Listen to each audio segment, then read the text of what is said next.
எல்லாரும் நல்லா இருக்கீங்கன்னு நினைக்கிறேன். திஸ் இஸ் யார்பி and welcome back to our channel. எனக்கு நம்ம சேனலில் ப்ராக்சிக்யூட்டர் ப்ரொபோசலோட எபிசோட் 5 தான் அடுத்து இருந்திருக்கேன். ஸ்பாய்லர்ஸ் எதுவும் இல்லாமல் டைம் வேஸ்ட் பண்ணாமல் வீடியோக்குள்ள போகலாம். இப்போ நம்ம லீயோட ரூமில் காமிக்கிறாங்க. லீ ஜூ 2 பேரும் வந்து தூங்கிட்டு இருக்காங்க.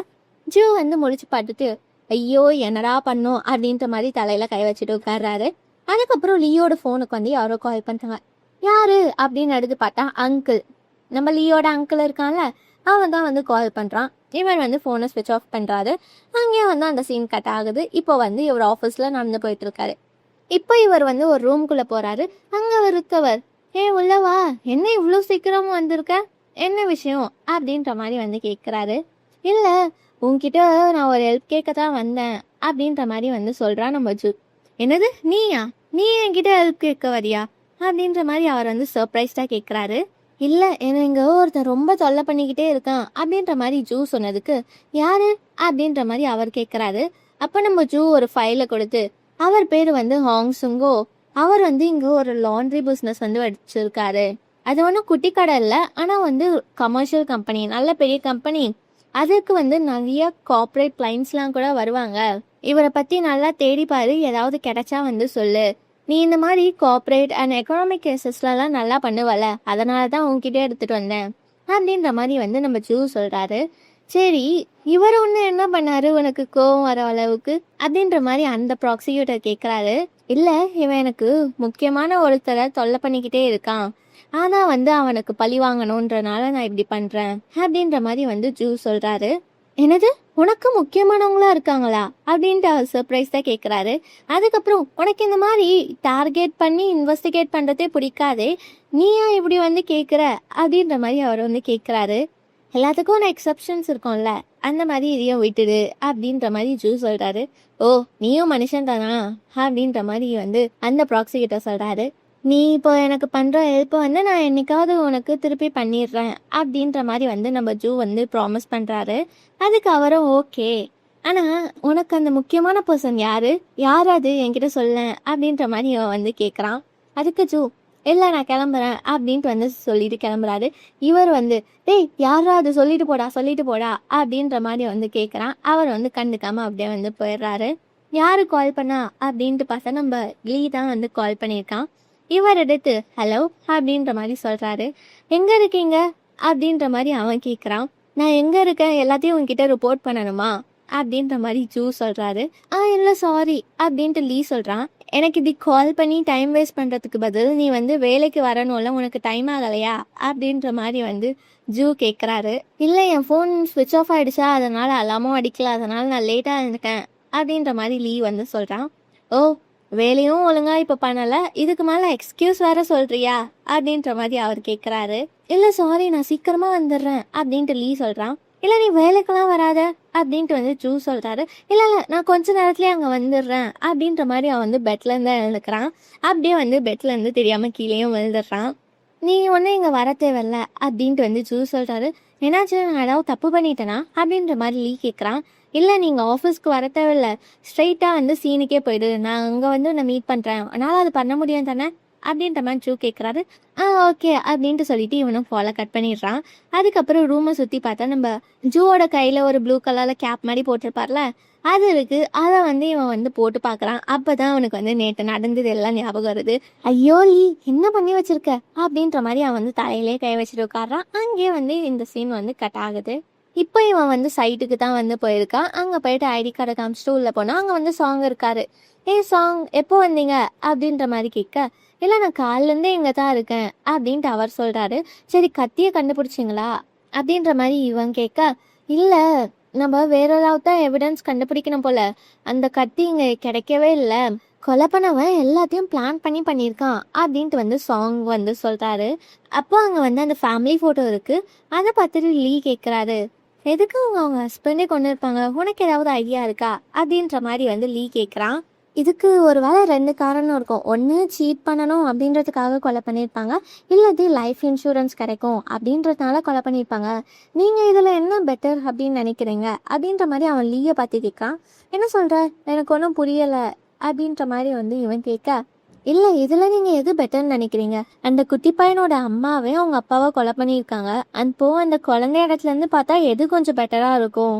எனக்கு தெரிஞ்ச அவங்க லைஃப் இன்சூரன்ஸ்க்காக கொலை பண்ணியிருந்தா அது கொஞ்சம் பெட்டராக இருக்கும் அப்படின்னு நான் நினைக்கிறேன். சரி வாங்க நம்ம ஏதாவது இங்கே இன்சூரன்ஸ் சர்டிஃபிகேட் கிடைக்குதா தேடி பார்க்கலாம் அப்படின்ற மாதிரி அவன் சொல்கிறான். நான் வந்து வெளில போய் பார்க்குறேன் அப்படின்ட்டு லீ சொல்கிறான். அதுக்கு சாங்கும் ஓகே சொல்லிடுறாங்க.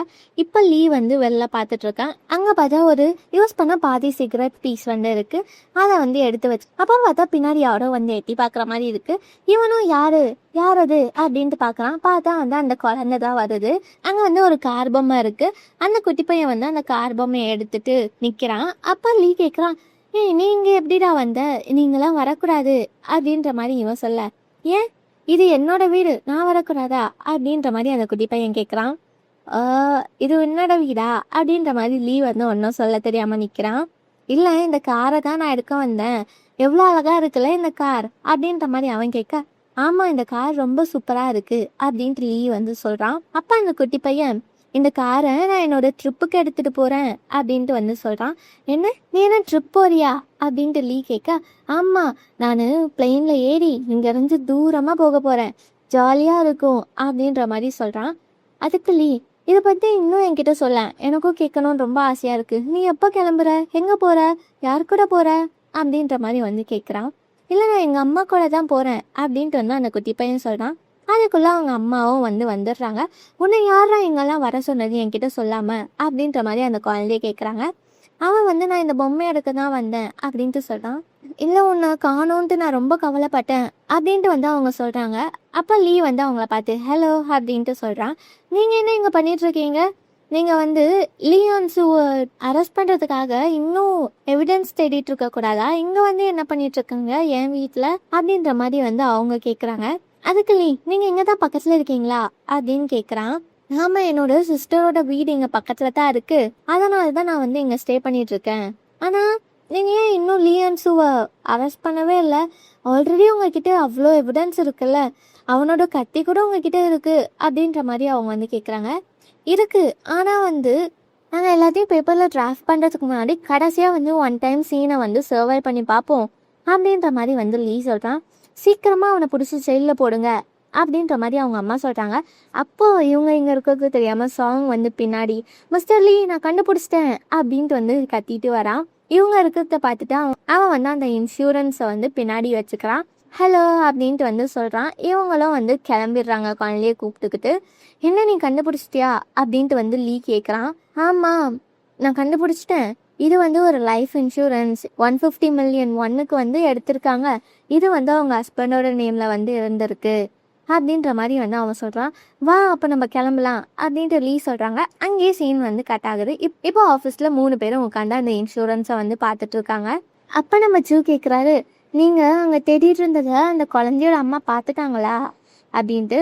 அதுக்கு லீ சொல்கிறான், ஆமாம் அவங்களுக்கு நம்ம மேலே நம்பிக்கையே இல்லாத மாதிரி தெரியுது, நம்ம சீக்கிரமாக அரெஸ்ட் வாரண்ட்டை வாங்கணும் அப்படின்ற மாதிரி சொல்கிறான். சரி கத்தி எங்க அப்படின்ட்டு கேட்குறாரு.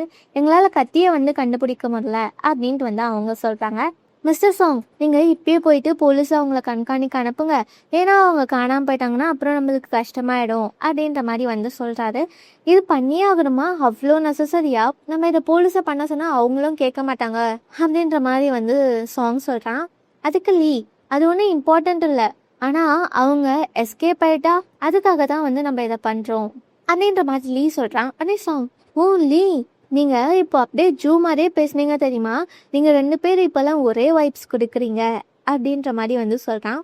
ஓ நீ அப்படின்னு நினைக்கிறியா அப்படின்ற மாதிரி கேட்க அவனும் ஆமாம் அப்படின்னு சொல்கிறான்.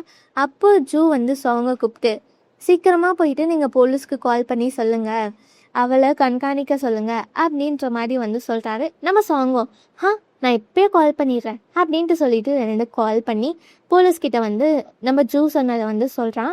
அப்போது ஒரு அங்கிள் மாதிரி ஒருத்தர் வராரு. வந்தவர் லீயை பார்த்துட்டு, ஹே இன்வெஸ்டிகேட்டர் லீ, உங்களை பார்த்ததுல எனக்கு ரொம்ப சந்தோஷம் அப்படின்ற மாதிரி கை கொடுக்குறாரு.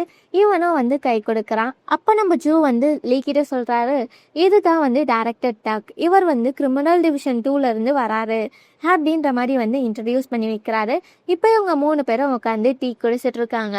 அப்போ நம்ம டக் லீயை பார்த்து, நீ இதுக்கு முன்னாடி போலீஸாக ஒர்க் பண்ணியாமே, நான் கேள்விப்பட்டேன் அப்படின்ற மாதிரி கேட்க, ஆமாம் நான் போலீஸாக தான் ஒர்க் பண்ணேன் அப்படின்ட்டு அவனும் சொல்கிறான். சரி உனக்கு இப்போ இங்கே செட் ஆகிடுச்சா எல்லாம் அப்படின்ற மாதிரி அவர் வந்து கேட்குறாரு. எல்லாம் செட் ஆகிடுச்சு, இங்கே நல்லா தான் இருக்குது அப்படின்னு லீ சொன்னதுக்கு, இந்த ஜூ இருக்கானே அவன் வந்து எல்லாத்தையும் பர்ஃபெக்டாக இருக்கணும்னு நினைப்பான். நார்மலான பீப்புளெலாம் வந்து அவன் பக்கத்தில் கூட இருக்க முடியாது. நீ வந்து ரொம்ப சூப்பராக ஒர்க் பண்ணுற போலையே அப்படின்ற மாதிரி அவர் சொல்ல, ஆமாம் அவன் நல்லா ஒர்க் பண்ணுவான் அப்படின்ட்டு வந்து ஜூ வந்து சொல்கிறாரு. சரி என் ஜூவை வந்து பத்திரமா பார்த்துக்கோ, அவன் என்னோட இன்னொரு பையன் மாதிரி அப்படின்ற மாதிரி வந்து சொல்லிட்டு, சரி சரி நான் இதுக்கு மேலே இங்கே இல்லை நான் கிளம்புறேன் அப்படின்ட்டு வந்து சொல்லிட்டு வந்து கிளம்புறாரு. அவர் கிளம்புனதுக்கப்புறம் சாங் வந்து காஃபி கப்பு வந்து கையில் வச்சுட்டு இருக்கான். அவன் வந்து தெரியாமல் லீ மேலே இடிச்சிடுறான். காஃபி ஃபுல்லாக வந்து லீ மேலே வந்து கொட்டிடுது. ஓ சாரி சாரி உங்களுக்கு வலிக்குதா அப்படின்ற மாதிரி வந்து சாங் கேட்குறான். இல்லை எனக்கு பரவாயில்ல அப்படின்ட்டு லீ சொல்கிறான். ஜூ சாங்கை கூப்பிட்டு, நீங்கள் ரெஸ்ட் ரூமில் வந்து போய் மாப்பை எடுத்துகிட்டு வரீங்களா அப்படின்ற மாதிரி கேட்குறாரு. நான் போய் எடுத்துகிட்டு வரேன் அப்படின்ட்டு வந்து சொல்லிட்டு அவனும் போகிறான். அப்போ நம்ம ஜூ லீயோட கையை பிடிச்சி இழுத்துட்டு, நீ ஓகேவா அப்படின்ட்டு கேட்குறாரு. இவன் ஓகே அப்படின்ற மாதிரி வந்து சொல்கிறான். இல்லையே நீ வந்து ஃபுல்லாக ஈரமாயிட்ட அப்படின்ற மாதிரி அவர் சொல்ல, அந்தளவுக்குலாம் ஈரமாக இல்லை அப்படின்ட்டு இவன் சொல்கிறான். உடனே ஜூ என்ன பண்ணுறாருன்னா இவனோட ஷர்ட் பட்டன்லாம் வந்து கழட்டுறாரு. என்ன நீங்கள் பண்ணுறீங்க அப்படின்ற மாதிரி லீ கேட்குறான். நீ என்ன நினைக்கிற, உன்னோட ட்ரெஸ்ஸை தான் கழட்டிட்டு இருக்கேன், இதை வேற எப்படி நம்மளால ஹேண்டில் பண்ண முடியும், இதை பற்றி நீங்கள் யோசிச்சிங்களா அப்படின்ற மாதிரி ஜூ கேட்க, சாரி நேற்று நான் ஹையாக இருந்தேன்னா அதனால தெரியாமல் மிஸ்டேக் பண்ணிட்டேன் அப்படின்ற மாதிரி லீ வந்து சொல்கிறான். என்ன பேசிகிட்டு இருக்க நீ, நான் உங்கள் அப்பாவோட கேஸை பற்றி சொல்லிட்டு இருக்கேன், நீ அதை பற்றி இன்வெஸ்டிகேட் பண்ணிட்டு தானே இருக்க, நான் அன்னைக்கு கேட்டதுக்கப்புறம் நீ அதை பற்றி என்கிட்ட எதுவுமே வந்து பேசவும் இல்லை அப்படின்ற மாதிரி வந்து அவர் சொல்கிறாரு. நான் இன்வெஸ்டிகேட் பண்ணிட்டு தான் இருக்கேன் அப்படின்ட்டு இவன் சொன்னதுக்கு, அது உனக்கு ஒரு மிஸ்டேக்கா, எப்படி உன்னால் அவ்வளோ பெரிய மிஸ்டேக்காக பண்ண முடியும், நீ யாரை வேணாலும் போய் கிஸ் பண்ணிடுவியா குடிச்சிருந்தா அப்படின்ற மாதிரி அவர் வந்து கேட்குறாரு. நான் ஒன்றும் அந்த மாதிரி பர்சன் கிடையாது, நான் ஏன் மிஸ்டேக் சொன்னேன்னா நான் வந்து அது பண்ணணும் அப்படின்னு நான் நினைக்கல, அதனால் தெரியாமல் மிஸ்டேக் பண்ணிட்டேன் அப்படின்னு சொன்னேன் அப்படின்ற மாதிரி லீ சொல்கிறதுக்குள்ள, ஆனால் நான் எதுவும் மிஸ்டேக் பண்ணல, என் சைட்லேருந்து நான் எதுவும் மிஸ்டேக் பண்ணல அப்படின்ற மாதிரி ஜூ சொல்கிறாரு. என்னது அப்படின்ற மாதிரி அவன் கேட்க, என்னை பார்த்தா உனக்கு எப்படி தெரியுது, எனக்கு கொஞ்சம் கூட அறிவே இல்லாமல் நான் வந்து மிஸ்டேக் பண்ணுவேன் அப்படின்னு நினைக்கிறியா, நான் ஒன்றும் அப்போது மிஸ்டேக் பண்ணுற அளவுக்கு போதே இல்லைல்ல அப்படின்ற மாதிரி அவன் சொல்ல, அப்போது என்ன சொல்ல வரீங்க அப்படின்ற மாதிரி லீ கேட்குறான். நம்ம வந்து இதுமாதிரி ஃபக் படீஸாக இருக்கலாம் அப்படின்ட்டு வந்து அவர் சொல்கிறாரு.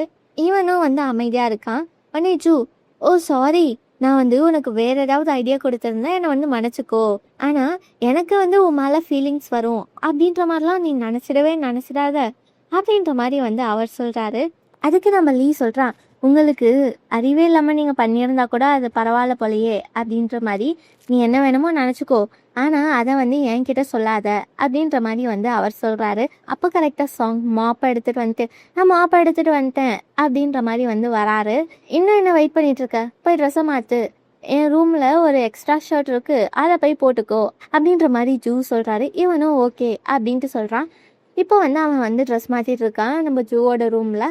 அப்போ இவர் வந்து ஹெல்ப் பண்ணிக்கிட்டே வந்து சொல்கிறாரு, அவளை கண்டுபிடிச்ச உடனே நம்ம வந்து அவளை அரெஸ்ட் பண்ணிடலாம், அதனால் இப்பயும் வந்து நீ அரெஸ்ட் வாரண்ட் வந்து கேட்டு வச்சுக்கோ, அதுக்கப்புறம் இங்கே இருக்கும் ஹார்ட்வேர் ஷாப்ஸ் எல்லாத்தையும் நல்லா சர்ச் பண்ணி பாரு, நம்ம கிம்மை பற்றி ஏதாவது தகவல் கிடைக்கவும் சான்சஸ் இருக்குது அப்படின்ற மாதிரி அவர் சொல்கிறாரு. இவனும் ஓகே அப்படின்ற மாதிரி வந்து சொல்கிறான். இதையும் வச்சுக்கோ அப்படின்ட்டு வந்து அவர் வந்து ஒரு ஃபைலை கொடுக்குறாரு. இது வந்து நான் உங்கள் அப்பா கேஸில் கலெக்ட் பண்ண டீட்டெயில்ஸ், இதை வச்சு நீ என்ன பண்ணுற அப்படின்னு பார்க்க எனக்கு ரொம்ப ஆசையாக இருக்குது அப்படின்ற மாதிரி வந்து சொல்கிறாரு. அப்போ நம்ம லீக்கு வந்து கால் வருது. என்ன அப்படின்ட்டு இவனும் கால் எடுத்து கேட்டால், அந்த லேடி இருந்தாங்கள்ல அவங்களோட ஃபோனை வந்து ரீச் பண்ண முடியல, அவங்க வந்து காணோம் அப்படின்ற மாதிரி சொல்கிறாங்க. சரி அவங்க எங்கே இருக்காங்க அப்படின்னு தெரிஞ்சா நீங்கள் வந்து என்கிட்ட சொல்லுங்கள் அப்படின்ட்டு இவன் காலை கட் பண்ணிடுறான். இப்போ நம்ம ஜூ அண்ட் லீ 2 பேரும் வந்து நடந்து போயிட்டுருக்காங்க. அப்போ லீ வந்து சொல்கிறான், அவங்க பையன் சொன்னால் அவங்க ஏதோ ட்ரிப்புக்கு ரொம்ப தூரம் போகிறாங்களாம், இதெல்லாமே முன்னாடியே வந்து பிளான் பண்ணிட்டாங்கன்னு நினைக்கிறேன், இந்த லைஃப் இன்சூரன்ஸ் காசு வந்ததுக்கப்புறம் அந்த காசை வச்சு ட்ரிப் போகலாம் அப்படின்ட்டு வந்து பிளான் பண்ணியிருப்பாங்க, இல்லை ஒரு வேளை அவங்க பையனையும் கொண்டுட்டு சூசைட் பண்ணிக்கலாம் அப்படின்ட்டு இருக்காங்களோ அப்படின்ற மாதிரி வந்து லீ கேட்குறான். அதுக்கு ஜூ சொல்கிறான், அவங்க எப்படி அது பண்ண போகிறாங்க, அவங்க காசும் வச்சுருக்காங்க, இப்போது அவங்க பிளான் பண்ண மாதிரி எவிடன்ஸ் எல்லாமே வேற ஒருத்தர் தான் கொலை பண்ணாரு அப்படின்னு சொல்லுது, அவங்க ஹஸ்பண்டை கொலை பண்ணதுக்கப்புறம் அவங்க ஏன் சூசைட் பண்ண போகிறாங்க அப்படின்ற மாதிரி வந்து அவர் கேட்குறாரு. அப்போ லீ சொல்கிறான், மேபி அவங்களுக்கு இப்போ ரொம்ப கில்ட்டாக இருந்திருக்கலாம் அப்படின்ட்டு. ஆ அதுக்கும் சான்ஸ் இருக்கு. எனக்கு ஒருத்தர் தெரியும். அவரும் இந்த மாதிரி தான் வந்து அவரோட ஃப்ரெண்டை கொன்னுட்டு அதுக்கப்புறம் சூசைட் பண்ணிக்கிட்டாரு அப்படின்ற மாதிரி வந்து அவர் சொல்றாரு. லீ சொல்றான், ஆமாம் இந்த மாதிரி நிறையா பேர் தப்பு பண்ணதுக்கப்புறம் கில்ட்னாலே வந்து இதுவாயிடுறாங்க. நான் வேலை பார்க்க சொல்ல நிறையா கிரிமினல்ஸ் வந்து அவங்க கடைசியாக சாகுறதுக்கு முன்னாடியோ இல்லை வெளில போகிறதுக்கு முன்னாடியோ அவங்க பேரண்ட்ஸோட கிரேவெல்லாம் வந்து போய் பார்த்துட்டு தான் வருவாங்க அப்படின்ற மாதிரி அவன் வந்து சொல்கிறான். நம்ம லீக்கு வந்து ரொம்ப மூச்சு வாங்குது. அதை பார்த்துட்டு ஜூ சொல்கிறாரு, ஏன் உனக்கு இவ்வளோ மூச்சு வாங்குது, நான் வேணா உன்னோட ஸ்டாமினாவை பில்ட் பண்ண ஹெல்ப் பண்ணவா அப்படின்ட்டு சொல்லிட்டு அவர் வந்து நம்ம லீயோட ஆஸை வந்து கிராப் பண்ணுறாரு. அதுக்கப்புறம் நம்ம லீ வந்து ஒருவேளை அவங்க அந்த கத்தியை இங்கே ஒழிச்சு வச்சிருக்கலாமோ அப்படின்ற மாதிரி கேட்க, இருக்கலாம், ஆனால் எனக்கு ஷியோராக தரல, உனக்கு குளிருதா அப்படின்ட்டு சொல்லி அவரோட கோட்டை வச்சு லீயை வந்து சுற்றி ஃபுல்லாக கவர் பண்ணிடுறாரு. என்ன உனக்கு குளிருதா, நான் வேணா ஏதாவது ஹெல்ப் பண்ணவா அப்படின்ற மாதிரி அவர் கேட்குறாரு. இல்லை எனக்கு எதுவும் வேணாம், என்ன ஒன்றும் கண்டுக்காதீங்க அப்படின்ட்டு வந்து சொல்லிட்டு அவன் வந்து போயிடுறான். நான் எப்படி கண்டுக்காமல் இருக்க முடியும், என்னோட இன்ஸ்பெக்டர் வந்து இங்கே நடுங்கிட்டு இருக்கான் குளிரில், நான் எப்படி கண்டுக்காமல் இருக்க முடியும் அப்படின்ற மாதிரி அவர் வந்து கேட்குறாரு. அதுக்கு லீ, நான் இங்கே தனியாகவே வந்திருப்பேன் அப்படின்ற மாதிரி வந்து சொல்கிறான். இவ்வளோ மோசமான இடத்துக்கு நான் எப்படி உன்னை தனியாக அனுப்ப முடியும் அப்படின்ற மாதிரி அவர் கேட்குறாரு. அங்கே வந்து ஒரு டென்ட் இருக்குது. 2 பேரும் வந்து அங்கே போய் உள்ளே உட்காந்துக்கிறாங்க. நம்ம ஜூ வந்து லீ பக்கத்தில் இருக்கிறனால லீ வந்து நகர்ந்து உட்காடுறான். அப்போ வந்து தெரியாமல் இடிச்சுக்கிறான். பத்திரமா இரு அப்படின்ட்டு வந்து சொல்கிறாரு. திருப்பி அவர் வந்து பக்கத்துலேயே இருக்கனால இவன் இன்னும் நகர்ந்து உட்கார பார்க்குறான். அப்போ வந்து மேலேருந்து ஒரு பாக்ஸ் லீ கிட்ட வந்து விழுது. நம்ம லீயும் வந்து கீழே வந்துடுறான். நான் ஒன்று பத்திரமா தானே இருக்க சொன்னேன் அப்படின்ற மாதிரி அவர் கேட்க, நான் தான் சொன்னேனே நான் நல்லா தான் இருக்கேன், நீங்கள் இப்படி பண்ணிக்கிட்டே இருக்கீங்க அப்படின்ற மாதிரி லீ கேட்குறான். நான் வந்து உன்னோட ப்ராசிக்யூட்டர், என்னோட இன்வெஸ்டிகேட்டர் பத்திரமா இருக்கக்கூடாது அப்படின்னு நான் நினைக்கக்கூடாதா அப்படின்ற மாதிரி வந்து அவர் சொல்ல, என்ன ஒரு செக்ஸ் பார்ட்னருக்காக நீங்கள் இவ்வளோ கேர் பண்ணுவீங்களா அப்படின்ற மாதிரி லீ கேட்குறான். அதுக்கு ஜூ சொல்கிறாரு, நம்ம ஒரே ஒரு தடவை டைம் ஒன்றா ஸ்பெண்ட் பண்ணோம் அப்படின்றதுக்காக உமால எனக்கு ஃபீலிங்ஸ் வரணும் அப்படின்ட்டுலாம் ஒன்றும் அர்த்தம் இல்லை. ஆனால் உன்னை எனக்கு இப்படி பார்க்க சொல்லோ திருப்பி எனக்கு எல்லாம் பண்ணணும் அப்படின்னு தோணுது அப்படின்ட்டு சொல்லிட்டு இவர் வந்து இவரோட கையெடுத்து லீயோட வாயில வந்து வைக்கிறாரு. அதுக்கப்புறம் அதே கையெடுத்து வந்து லிக் பண்ணுறாரு. என்ன பண்ணிட்டு இருக்கீங்க அப்படின்ற மாதிரி வந்து லீ கத்துறான். இவர் வந்து அவரோட வாயை வந்து மூடுறாரு. வெளில ஏதோ வந்து சவுண்டு கேட்குது. வெளில அவங்க தான் வந்திருக்காங்க அப்படின்ற மாதிரி இவர் சொல்கிறாரு. 2 பேரும் வந்து ஓரமாக இருந்து பார்த்துட்ருக்காங்க. அவங்க வந்து ஒரு பக்கெட் மாதிரி இருக்குது. அந்த பக்கெட்டை நகட்டி வச்சுட்டு பார்க்குறாங்க. அங்கே வந்து அவங்க கத்தி இருக்குது. அந்த கத்தியை எடுத்து அவங்க பார்த்துக்கிட்டே இருக்காங்க. இவங்களும் வந்து என்ன நடக்குது அப்படின்ட்டு ஓரமாக ஒழிஞ்சிட்டு பார்க்குறாங்க. அப்போ அவங்க என்ன பண்ணுறாங்கன்னா அந்த கத்தியை எடுத்து, சாரி நான் தெரியாமல் பண்ணிட்டேன் அப்படின்னு சொல்லிட்டு அவங்களே வந்து அவங்கள குத்திக்க போகிறாங்க. அப்போ இவங்க 2 பேரும் வெளில வராங்க. அதை பார்த்துட்டு தூர போங்க உங்களை தூரமாக போக சொன்னேன் அப்படின்ற மாதிரி வந்து அவங்க கத்துறாங்க. நம்ம ஜூ சொல்கிறாரு, நீங்கள் இப்படி பண்ணால் இப்போ இருக்கிறத விட பிரச்சனை இன்னும் அதிகமாகிடும் அப்படின்ற மாதிரி இவரும் எவ்வளவோ சொல்ல ட்ரை பண்ணுறாரு. அவங்க தயவு செஞ்சு என்னை தனியாக விடுங்க அப்படின்ற மாதிரி வந்து கேட்குறாங்க. ஜூ சொல்கிறாரு, நீங்கள் கொஞ்சம் பொறுமையாக இருங்க அப்படின்ற மாதிரி அவரும் சமாதானப்படுத்த ட்ரை பண்ணுறாரு. இவங்க வந்து அந்த கத்தியை வச்சு மாக்கிட்டே இருக்காங்க. அப்போ நம்ம ஜூ வந்து அவங்க கையில் இருக்க கத்தியை பிடுங்கலாம் அப்படின்ற மாதிரி வந்து போகிறாரு. ஆனாலும் வந்து பிடுங்க முடியலை. அவங்க என்ன சொல்கிறாங்கன்னா, ப்ளீஸ் என்னை தனியாக விடுங்க அப்படின்ற மாதிரி அவங்க கத்தியை வந்து முன்னாடி வச்சுக்கிட்டே வந்து சொல்கிறாங்க. அந்த சீனை பார்த்த உடனே நம்ம ஜூக்கு வந்து அவங்க அப்பா இறந்தார்ல அந்த சீன் வந்து ஞாபகம் வருது. அதனால் அவர் வந்து அப்படியே ஃப்ரீஸ் ஆகி நின்றுறாரு. அந்த டைமில் கரெக்டாக வந்து அவங்களும் வந்து கத்தி எடுத்து ஜூவை குத்த வந்துடுறாங்க. இவரும் வந்து நகரலையா, அதனால் லீ வந்து முன்னாடி வந்துடுறான். அவங்க குத்தின கத்தி வந்து லீயோட வயிற்றில் குத்திடுது. அங்கேயே வந்து லீ வந்து அப்படியே கீழே வந்துடுறான். லீ அப்படின்ட்டு இவர் கத்துறாரு. அவங்க அப்படியே ஷாக்காகி நிற்கிறாங்க. அங்கேயே வந்து இந்த எபிசோட் முடியுது. இந்த எபிசோட் எப்படி இருந்தது அப்படின்ட்டு கமெண்ட் பண்ணுங்கள். வீடியோ பிடிச்சிருந்தா லைக் பண்ணிக்கோங்க. இந்த மாதிரி இன்னும் வீடியோஸ் வேணும்னா நம்ம சேனலுக்கு சப்ஸ்கிரைப் பண்ணிக்கோங்க. அடுத்த வீடியோ சீக்கிரத்தில் வரும். அது வரைக்கும் டாடா, பாய் பாய்.